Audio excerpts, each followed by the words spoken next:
At Jess's bachelorette party, a man was knocked to the ground. Everyone frantically checked the man's injuries, only to find he had stopped breathing. A friend wanted to call the police, but Jess immediately objected. She was running for governor and couldn't afford any scandals during this time. As they argued, the doorbell rang. It was their food delivery. In a panic, they hid the man behind the sofa and went to get the order. While eating pizza, they debated what to do. Then, Jess's fiancé called. Just as Jess mentioned they had called for a male masseur, her friend snatched the phone and smashed it, leaving the confused fiancé on the other end. To prevent anyone from leaking the incident, the friend confiscated all their phones. Eventually, they decided to dump the man in the ocean. But when they tried to take photos to create an alibi, they found the man had washed back ashore. They had no choice but to bring him back to the villa and rethink their plan. Then, the doorbell rang again. This time, a man claiming to be a cop stood outside. They quickly turned off the lights and hid behind the sofa. The moment the cop entered, he started groping one of the women. Instinctively, she shoved him, knocking him out cold. Now, not only did they have the original man to deal with,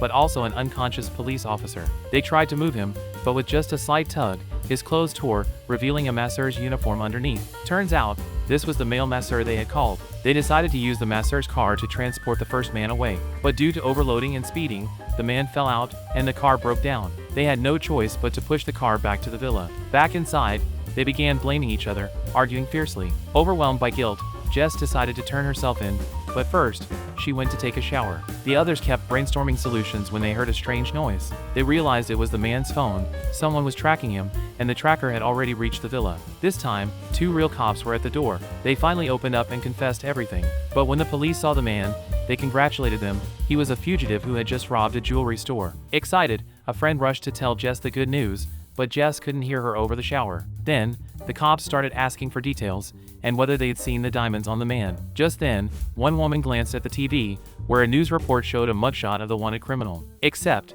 the wanted criminal was actually a group of 3 men.